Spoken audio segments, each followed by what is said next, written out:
Summer water safety. Special coverage with David Dujanovic.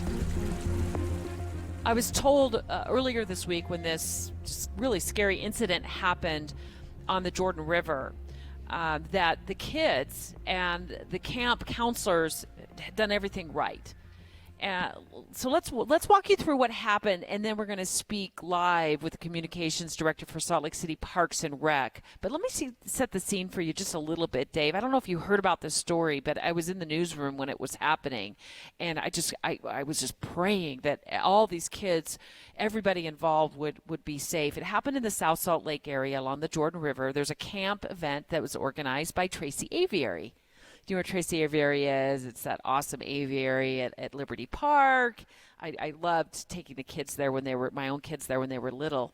And on Tuesday, they were on the river, this kids camp. They were on the river, and we got reports that their canoes had capsized.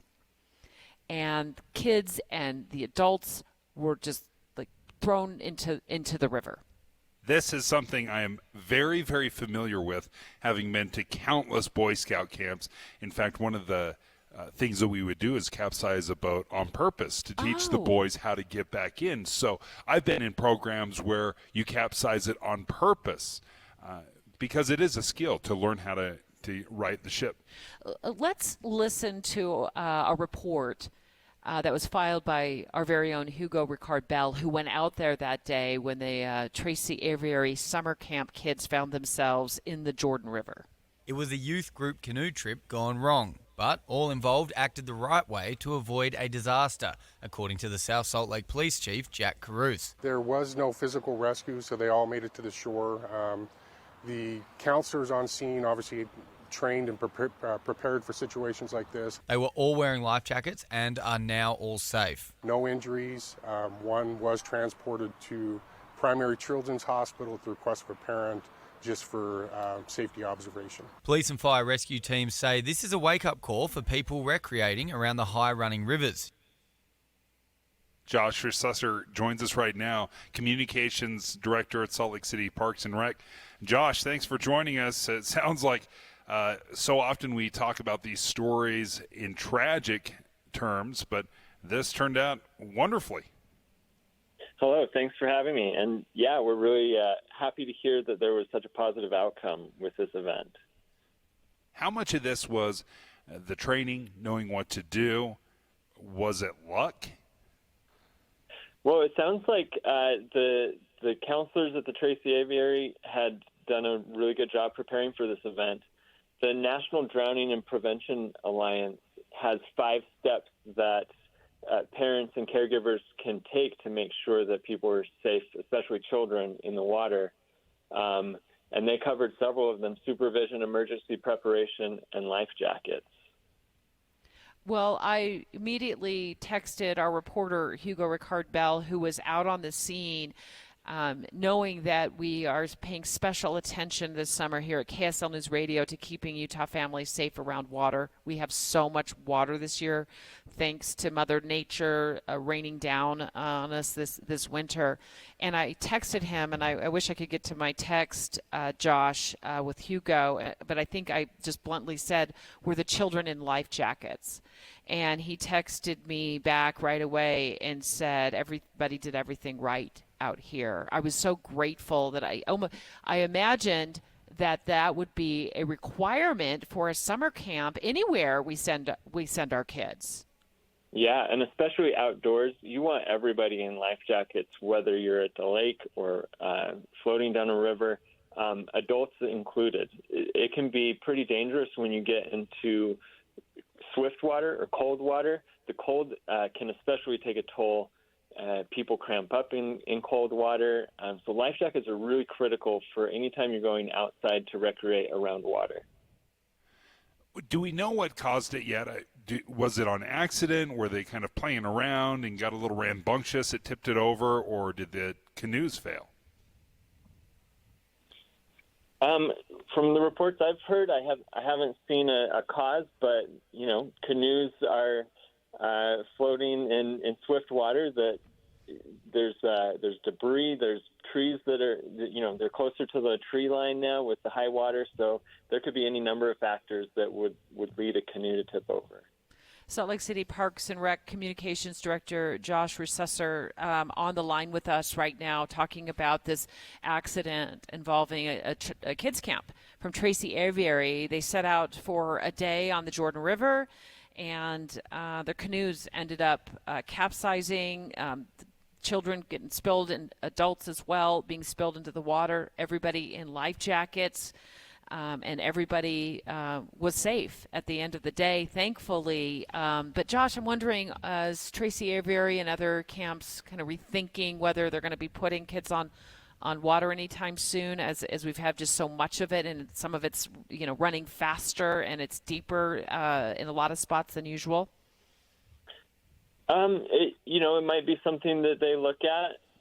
But they did do everything correctly, it sounds like, in preparation for going out onto the water, making sure the kids knew what to do. A lot of day camps will come to Salt Lake County pools and bring their kids and teach them some swim skills there. A lot of summertime is a great time to get into swimming lessons. Water competency is another barrier that we can use to protect kids along with life jackets. So there's a lot of things. People like to get out and enjoy the water. Lifeguarded facilities are your safest bet, but if you're going outside of that, making sure to have life jackets is really critical, and having a plan. Well, Josh, thanks for joining us. I think I messed up your last name. How do you say it? No worries. Josh Reusser, and with Salt Lake County Parks and Recreation. Awesome. Thanks, Josh. We appreciate your time. Yeah. And we'll get your last name right next time, Josh. We certainly appreciate it, and we're so grateful that this turned out okay for everyone. And Dave, you were a river guide for many years. Walk us through how easily, I guess, some of these vessels can be flipped over in high waters or fast waters. Well, there are so many incredible factors. I've certainly been on boats, canoes, kayaks, on flat water. I've been in white water. So I've done several, and each one is a little different. Whether you're in an inflatable kayak, the way you get in, is it a self-bailer? Does it have just a hard shell? Every single one has a specific way of how you get back in the boat once you get out, and you have to learn and be trained on each one of those, because just because you know how to uncapsize a boat doesn't mean you can do it in a whitewater raft or in a ducky, something like that. So it's very important to make sure you know how to do that before you get in the water, before you're away from shore. Practice it. Make sure you know how to do it. When you're in a life jacket, when you're in cold water, you're not as mobile. It's not as easy. So you definitely want to practice it before you really start going out. And I think you've told us before, at least you've told me, that not all vessels are created equal. No. And I think about the kids that go out on these lakes and they're just in these little blow up thingies that you buy at the local, the corner drugstore or at the big box store, and they aren't really equipped for what we're looking at now. Like if the wind were to pick up here at Jordan Reservoir, maybe it is. We're not close enough to tell. And you said, not all of these devices are created equal. They can't withstand the elements. Well, let me give you an idea of an inflatable kayak that I had. It was a professional one. You could puncture a pontoon. So are the pontoons compartmentalized? Meaning, could one pop and the other three remain inflated? Will that sink the entire boat? Oh. Mine, you could actually puncture, I think, even 2 different parts of the pontoons, and it would still float.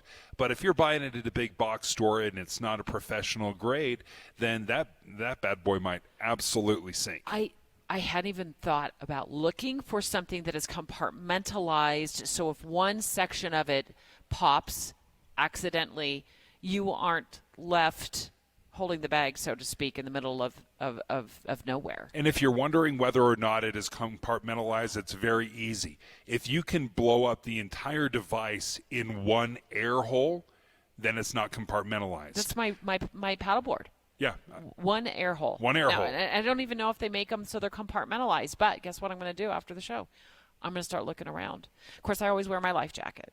Always wear my life jacket. Last summer was killer. We had 34 days of 100-degree temperatures. And this year, We're not going to have a summer like 2022. That is such an anomaly. To repeat that twice, it's unheard of. get a reliable forecast as temperatures rise and storms move in. Listen for traffic and weather together every 10 minutes on the 9s. It's on. Mornings and afternoons on KSL News Radio. Your all-summer companion for news.